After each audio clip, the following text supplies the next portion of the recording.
سلام بینندگان و هواداران تلویزیون تاجیکستان. برنامه تاجیکستان و جهان است که از تلویزیون تاجیکستان منظوری شما می‌گردد. ما در این برنامه مهمترین مسائل اجتماعی و اقتصادی و سیاسی و فرهنگی تاجیکستان و جهان را بررسی نموده منظوری شما می‌گردانیم. متوجه باشید و سرخط گذاری شو.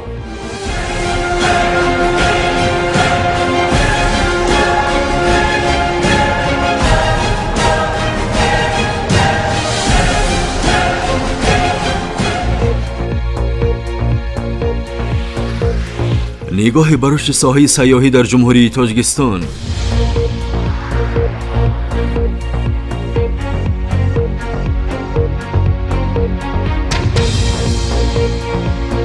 تلاش‌های جمهوری تاجیکستان و سازمان‌های منطقوی و بین المللی بر ضد گردش غیرقانونی مواد مخدر.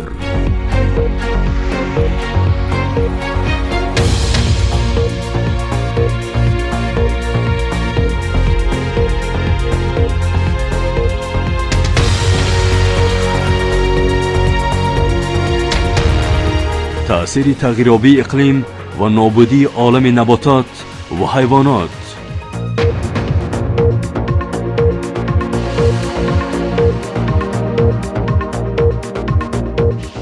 دستاوردهای نو در علم کیهانشناسی و جهش تازه در علم و تکنولوژی.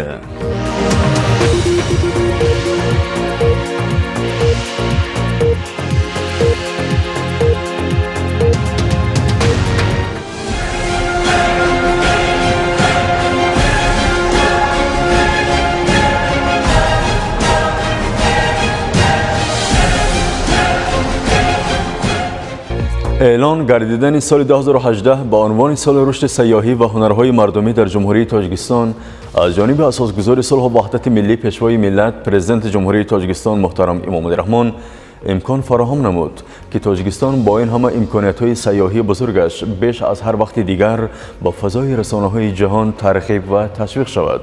حالا وقت رسیده است که ما همگان در راه احیای سنت‌های باستان، حفظ اصالت قدیم و هنرهای مردمی ملت تاجیک با عقل و ادراک و دانش و خرد تلاش نماییم، زیرا جهان با مرحله پرطوفان جهانی شوی و تهدیدهای فرامنطقوی فرهنگی وارد شده است. صنعت و هنر بخشی از اصالت ملی ما می باشد. ما در دنیای متمدن پرچمبردار تمدن جهانی پایه‌گذاران فرهنگ والای انسانی هستیم. یعنی ما تاجیکان بزرگیم و بزرگ خواهیم ماند.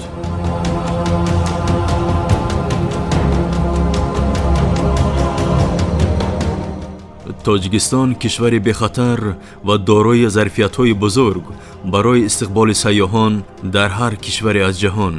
در شرایط فعلی اقتصاد بازرگانی در سطح منطقه و جهان، ساحه سیاحی و جهانگردی موقع مخصوص را اشغال نموده در سمت رشد اقتصاد ملی کشورهای جهان نقش مهم بازد.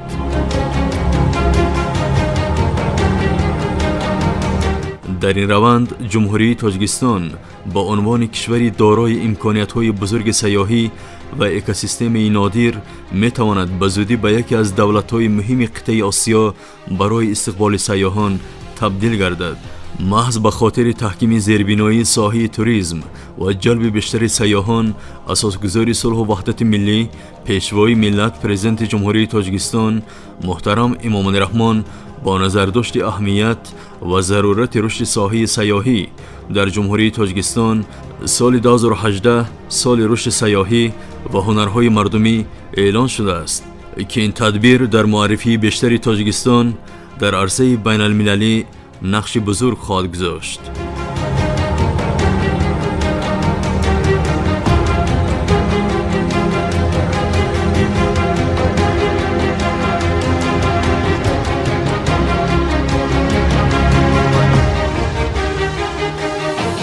تاجیکستان دارای میراث غنی تاریخی و فرهنگی و ذخیره‌های طبیعی بوده.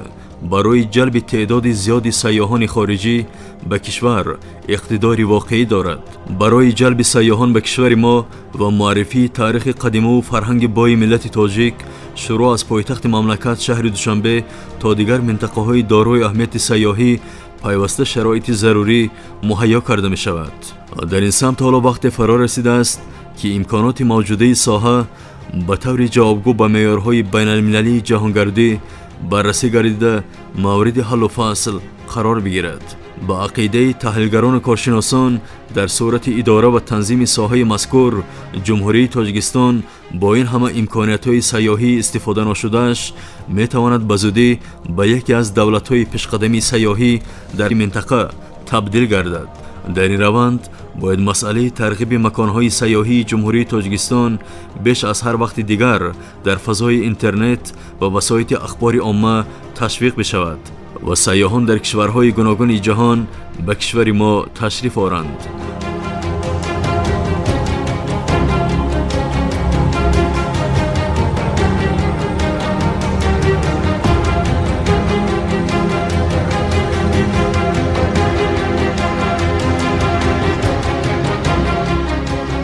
تاجیکستان بهشت آسای ما سرزمین مردم صاحب معرفت و مهمان نواز و کشور میوه‌های شهدبار بوده. از نگاه اقلیم، باد و هوا، منظره‌های طبیعت، کوه‌های آسمانبوس، پریخ‌های عظیم، آب‌های شفابخش، کل‌ها و چشمه‌های آب مصفا، حیوانات و نباتات و عرف و عنعنه‌های مردمی در عالم ناتکرار و مکان بهترین سیر و سیاحت می باشد. زیرا حالا در دنیا بسیار کشورهای مثل کشور آلمان، اسپانیا، فرانسه، کره جنوبی، جمهوری ترکیه، ژاپن، تایلند، شویتزاری و آمریکا از حساب رشد سیاحی سالانه میلیون‌ها دلار آمریکایی فایده می‌بینند.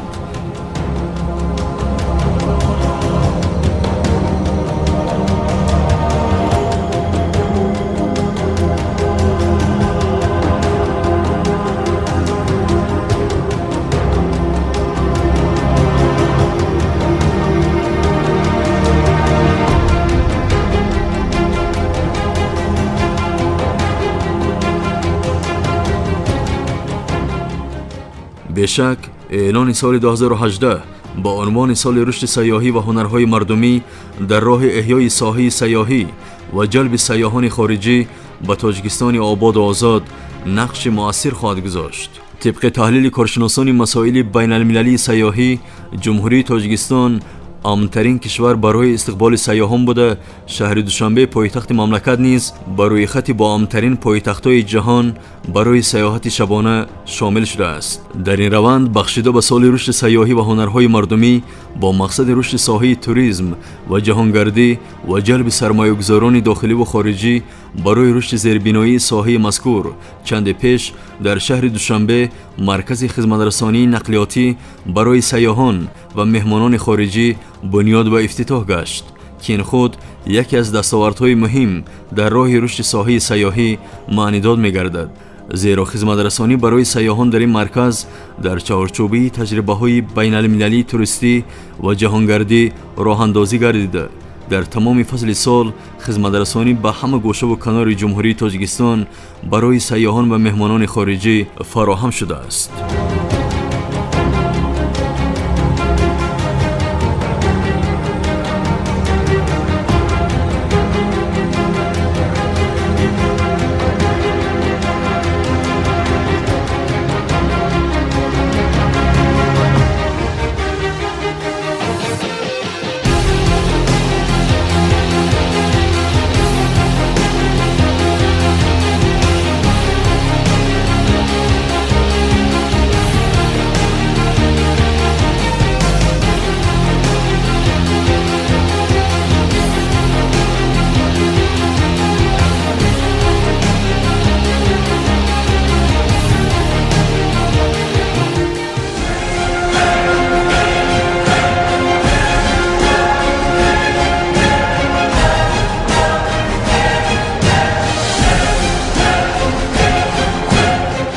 از موضوع سال سیاحی و هنرهای مردمی در جمهوری تاجیکستان به موضوع حقوق حیوانات در جهان، تغییریابی با سرعت اقلیم، آب شدن پریخ‌ها، ظهور آفت‌های طبیعی و خشکسالی‌ها سببگار انقراض و نابودی حیوانات نادر و استون‌مهره‌دار شده ایستاده است.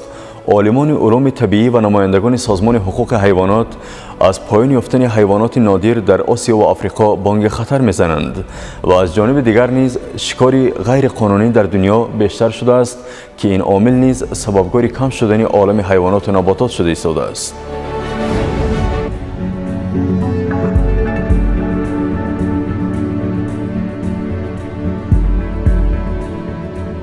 در 100 سال گذشته کره زمین وارد ششمین انقراض بزرگ شده است.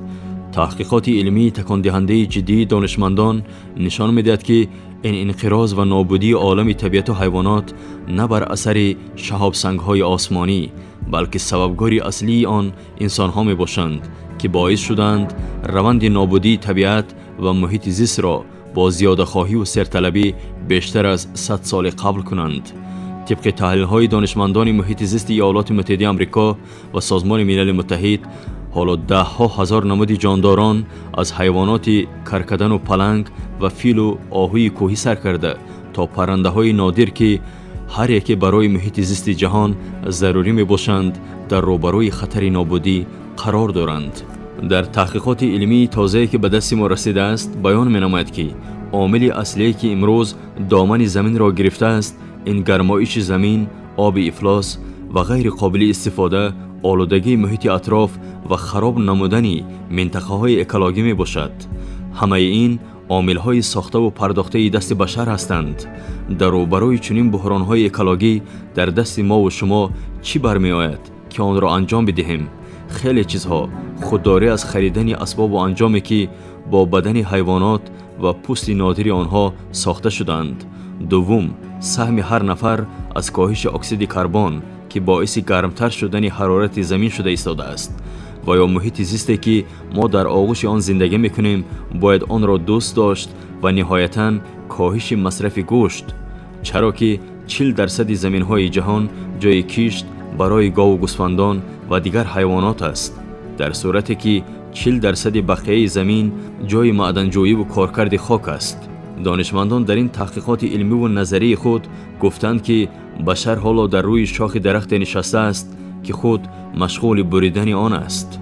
طبق آمارهای رسمی سازمان جهانی محافظت حقوق حیوانات سازمان ملل متحد، امروز در اکثر کشورهای فقیر و در حال رشد جهان حقوق حیوانها پایمال می‌گردد. مثلا در کشورهای افریقا، جمهوری هندوستان، شریلانکا و دولت ساحل عاج بیشتر فیلها و حیوان کرکدن مورد شکار قرار گرفته در حال کم شدن قرار دارند. بیرون از تأثیر تغییریابی اقلیم و گرمای شدید زمین و تأثیر آن به نابودی فیلهای افریقایی، امروز مسئله تجارت حیوانات نادر بیشتر سازمانهای بین المللی را نگران کرده است. در واقع این حیوانات نادر برابر ساکنان جهان حق حیات دارند. همزمان پلنگ‌ها و ببرهای نادر که سالهای آخر شمارشان در جهان کم شده است، در کشورهای آسیای میانه و جنوب شرق آسیا و اطراف کوههای همالای از سبب تأثیر آنتروپوگنی و اشتراک به محدود ساکنان منطقه شمارهشان خیلی کم شده ایستاده است. نمونه این حیوانات نادر در کتاب سرخ جهان به کلی وارد شده است. سازمان ملل متحد شکار و نابود ساختن این حیوانات را جنایت علیه طبیعت و محیط زیست می حسابد، اما از بی‌طرفی و بی‌توجهی کشورها و ساختارهای محیط زیست و حفظ جنگل آنها وضعیت به جای رسیده است که چنین حیوانات نادر به انقراض بزرگ روبرو شدند. هرچند که بخش عمده این حیوانها از سبب اقتصاد خراب این کشورها مورد حمله شکارچیان قرار می‌گیرد، اما سازمان حقوق حیوانات میگوید که امروز باید مدنیت اکولوژی اهالی جهان بالا برود.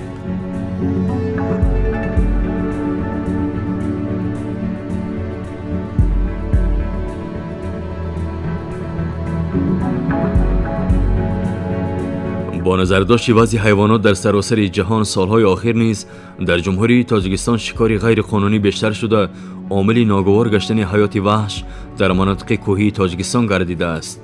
از این رو باید مسئولان حفظ جنگل و محیط زیست بیش از پیش مسئولیت شناس باشند و برای محافظت حیوانات نادر و نجات آنها در فصل زمستان و دیگر فصلهای سال تلاش نمایند، زیرا محافظت و پیشگیری انقراض حیوانات نادر در کشور این هم محافظت تاجیکستان و تمام موجودات زنده آن است.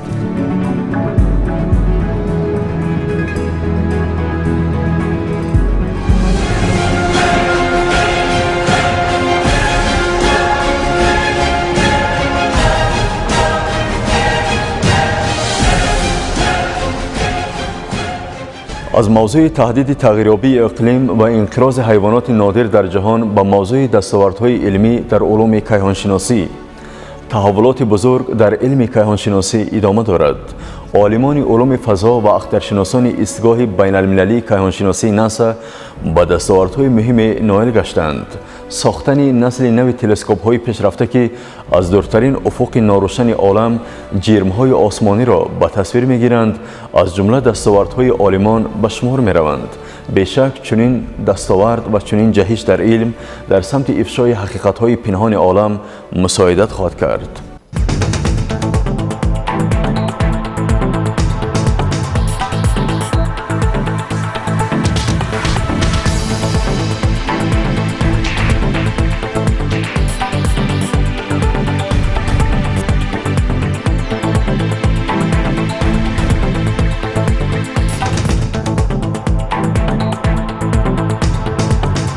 نسل نو تلسکوپ های جهان، جهش در علم.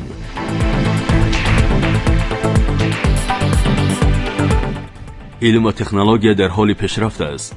هرچند در عصر 20 جنگ های جهانی یکم و دوم مانع پیشرفت بعضی جنبه های علم و تکنولوژی گردید، اما پس از سالهای 70 عصر گذشته تحولات بزرگ در علم کیهانشناسی با وجود آمد.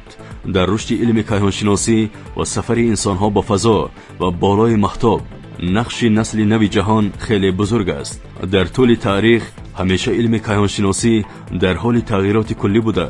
محض در زمان گالیلئو گالیلی، عالم، فیلسوف و متفکر غرب، اختراع کننده نسل مهمی از تلسکوپ های نخستین تا حال تحولات چشمگیر در علم و تکنولوژی اخترشناسی به چشم رسد. قابل بیان است که در مدت 17 سال عصر 21 دانشمندان و کارشناسان علوم کیهانشناسی به دستاوردهای نظررس نائل گشتند. محض دوام 10 سال اخیر در پژوهش‌های فیزیک هسته‌ای، اخترشناسی و سفر عالمان علم فلک به کیهان، حقیقت‌های پنهان زیاد در زندگی بشر افشا گردیده. در رشد علم و تکنولوژی، تلرادیوکومونیکاسیون، علم طب، اینترنت، فضای رسانه‌ای، اطلاعات و غیر عالمان این ساحه نقش مهم و ارزنده گذاشتند. آمارهای رسمی مرکز آموزش‌های کیهانشناسی بین المللی ناسا بیان می‌نماید که در آینده نزدیک در علوم کیهانشناسی تحولات بسیار مهم اتفاق خواهد افتاد.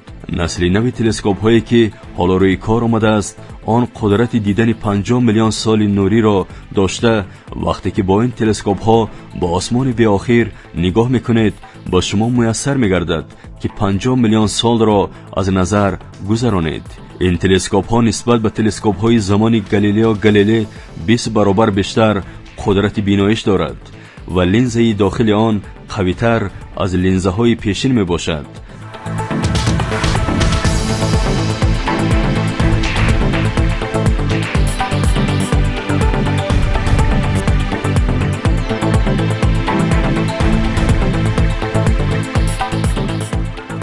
تلسکوپ ها دو کار مهم را انجام می دهند. یک مسافه دور را نزدیک و جسم های کیهانی را کلان نشان می دهد و دیگر آن جرم های آسمانی را که نزدیک نموده است داخل آن را تشخیص می کند. تلسکوپ دارای دو لنزه کلان بوده، یکی در قسمت اول تلسکوپ و دیگری در قسمت آخر تلسکوپ قرار دارد.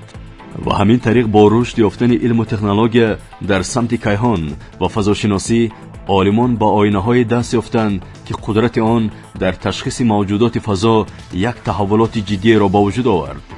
با گذشت اختراع نسل های گوناگون تلسکوپ، عالمان به ساخت تلسکوپ رادیویی دست یافتند که در رشد علم تکان جدی را با وجود آورد.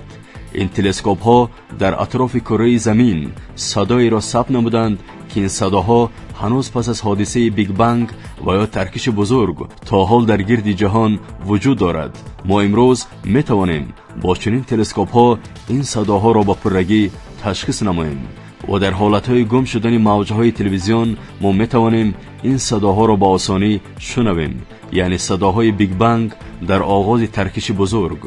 100 سال پیش دانشمند بزرگ غرب جان هابل پیش از آلبرت اینشتین متوجه شد که کره زمین در حال توسعه و بزرگ شدن است و نهایتاً در سال 1990 تلسکوپ با نام تلسکوپ هابل به کار شروع کرد که این هم یکی از دستاوردهای علمی بشر در علم کیهانشناسی محسوب می‌گردد. این تلسکوپ توانست با به تصویر گرفتن جنس‌های آسمانی، گازهای نیلگون و پراکنده فضا در مسافه میلیون کیلومتر در سطح زمین تغییرات جدی را در علم اخترشناسی با وجود آورد و انسانیت را به شناخت راز عالم نزدیک سازد و این دستگاه نخست تصویر ابرستارها را در کائنات به زمین ارسال ساخت. و سال 2017 هم باشد در علم کیهانشناسی و ساختن تلسکوپ ها تکان جدی با وجود آمد و جمهوری مردمی چین بزرگترین تلسکوپ رادیویی را نصب نمود که دارای قدرت خیلی زیاد است. این تلسکوپ می تواند جهان خارج از سیاره زمین، برخورد جرم‌های آسمانی، وجود ناشناخته جنس‌های کائنات را تشخیص نماید، صداها و ظهورات بیرون از حدود سیاره زمین را تشخیص نموده تصویر و صدای آنها را به زمین ارسال سازد. دانشمندان و کارشناسان جهان میگویند که اگر در سیاره‌های دیگر آسمان موجودات به مثل انسان‌ها وجود داشته باشند، داستان آنها را پیش از همه چینی‌ها با تلسکوپ بزرگشان پی خواهند برد.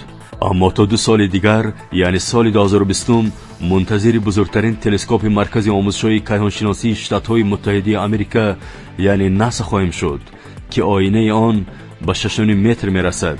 این تلسکوپ خردترین و ضعیفترین ذره‌های خرد کائنات را با ما نشان خواهد داد. بیشک در جهان علم و تکنولوژی تلسکوپ ها موقع کلیدی را اشغال نموده. محض با وسیله تلسکوپ بشریت میتواند وضع زیست محیطی عالم، پدیده های نوظهور کائنات و گردش ستارگان را مشاهده و درک نماید. همانا علم در حال تکامل است.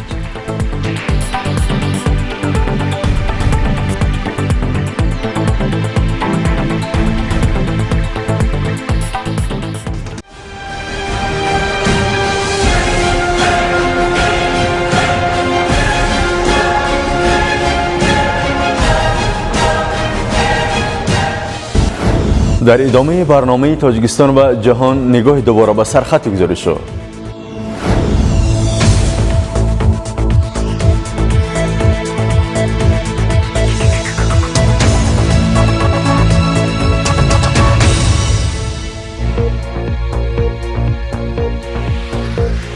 نگاه به رشد ساحه سیاحی در جمهوری تاجیکستان.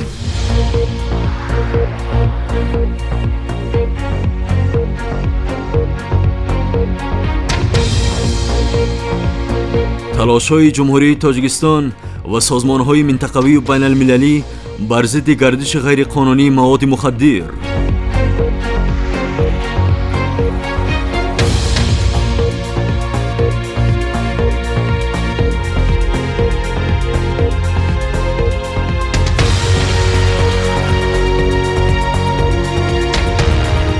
تأثیر تغییرآبی اقلیم و نابودی عالم نباتات و حیوانات.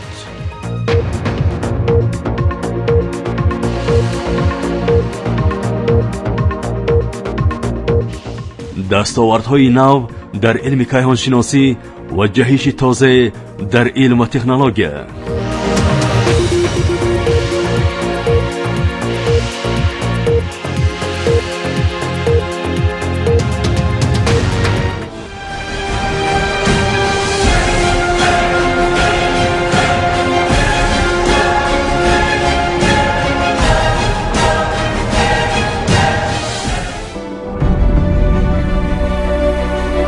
و نهایتاً به موضوع گردش غیرقانونی مواد مخدر. امروز تهدید گردش غیرقانونی مواد مخدر به عنوان خطر جهانی و مشکلات بزرگ در راه آسایش اهالی دنیا شناخته شده است.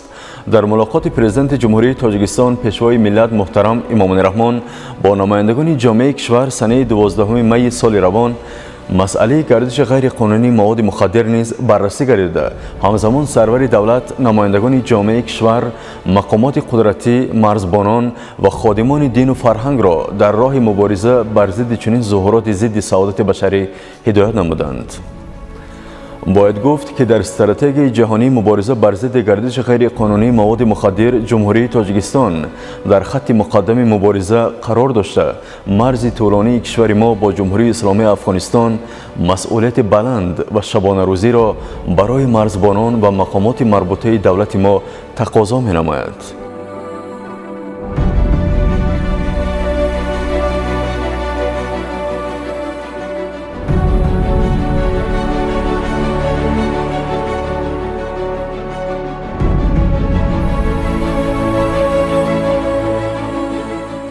هلاکت خاموش، وبای عصر 21، مرگ شرمساری، دور افتادن از جمعیت، سرآغاز بینشانی، این همه از استعمال مواد مخدر. برابر دیگر بحران‌های سیاسی و جمعیتی از قبیل تروریسم و افراطگرایی، قاچاق انسان، امروز گردش غیر قانونی مواد نشاور، گرایش نورسان و جوانان به این وبای دنیای معاصر اهالی جهان را اذیت داده ایستاده است. امروز تهدید جنایت‌های وابسته به استعمال مواد مخدر و به منبع درآمد گروه‌های منفعت‌جو وارد شدن آن یکی از مسائل حل طلب سازمان‌ها و تشکیلات‌های با نفوذ جهانی به شمار رفته. این تهدید نسبت به کشورهای غرب در مملکت‌های شرق به خصوص دولت‌های آسیا و آفریقا بیشتر به نظر می‌رسد.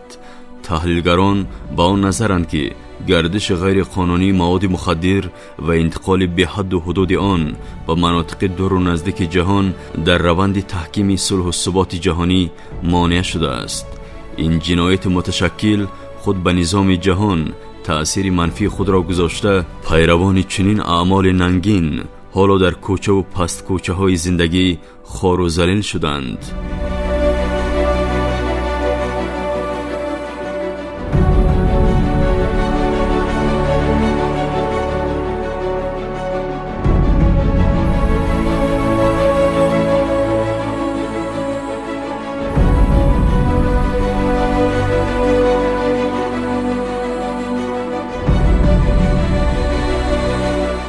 این وبای عصر 21 تهدیدی بزرگ به امنیت و ثبات کشورها خوانده شده.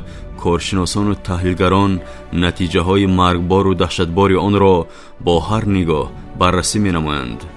از هر نگاه روند استحصال و استعمال موادهای مربوط و مخدر را بررسی نماییم، می بینیم که محصول آن یگانه بیماری، بینوایی، جدایی، محبس، هلاکت فاجعه بار و آخر بنشانه است. حالا مواد مخدری که در خاک افغانستان استحصال می گردد 90% بازارهای جهان را تأمین می نماید. حالا شماره گرفتاران و معتادان مواد مخدر در جمهوری اسلامی افغانستان به 3 میلیون نفر می رسد.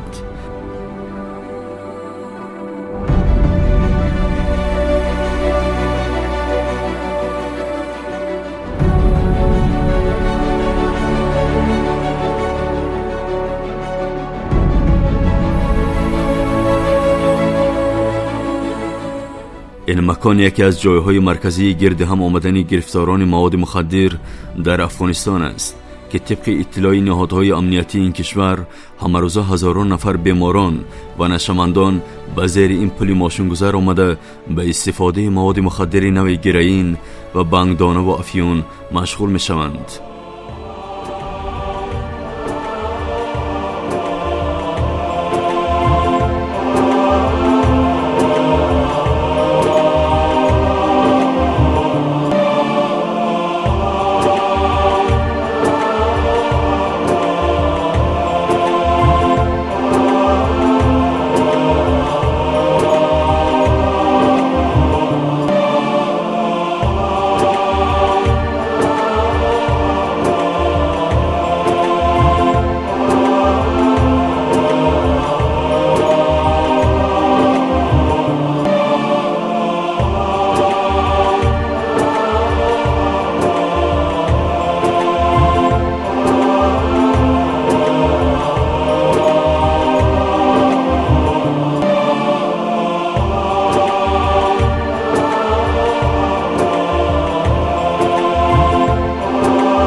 در بخش زیادی از ولایت‌های جمهوری اسلامی افغانستان مواد مخدر کشت می‌شود.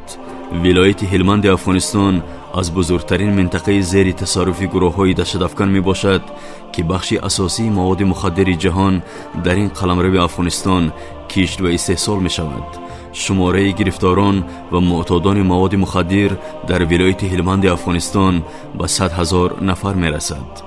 طبق آمارهای رسمی وزارت تندرستی جمهوری اسلامی افغانستان، امروز برای تبابت بسیاری از نشمندان در خاک افغانستان همکاری ها بین وزارت تندرستی جمهوری اسلامی افغانستان و سازمان و تشکیلات های بین المللی ادامه دارد. هرچند که سازمان ملل متحد و سازمان جهانی تندرستی برای کاهش دادن شماره بیماران مواد مخدر در قلمرو افغانستان تلاش می نمایند، اما امسال نیز شماره گرفتاران چنین وبای عصر در بعضی از مناطق این کشور بیشتر شده است.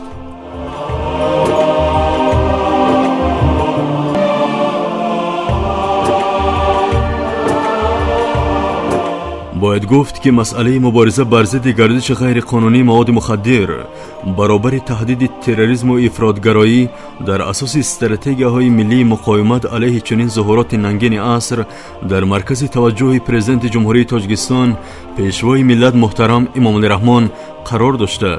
پرزیدنت مملکت پیوسته از نمایندگان جامعه، فعالان، کارمندان مقامات قدرتی و حفظ ترتیبات جمعیتی، گمرک، مرزبانان، کمیته دولتی امنیت ملی، اجنسی نظارت مواد نشاوری نزد پرزیدنت جمهوری تاجیکستان، پدران و مادران و آموزگاران برای مبارزه دست جمعانه بر ضد ظهورات سنگین حیات از قبیل تروریسم و افراطگرایی و گردش غیر قانونی مواد مخدر دعوت به عمل می آورند.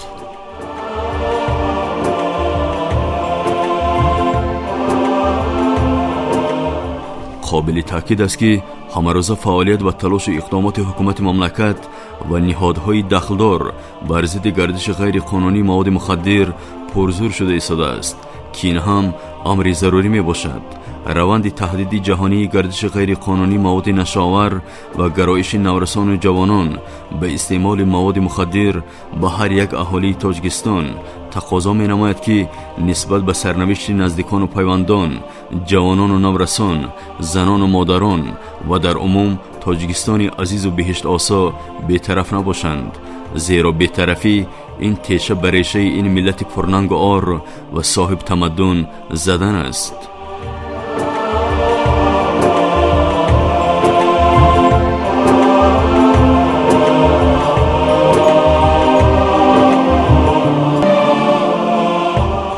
با امید آبادی وطن، سعادت ساکنان تاجیکستان، خدمت صادقانه و صافدلانه در راه اعمار وطن، اینجا برنامه تاجیکستان و جهان به پای می رسد.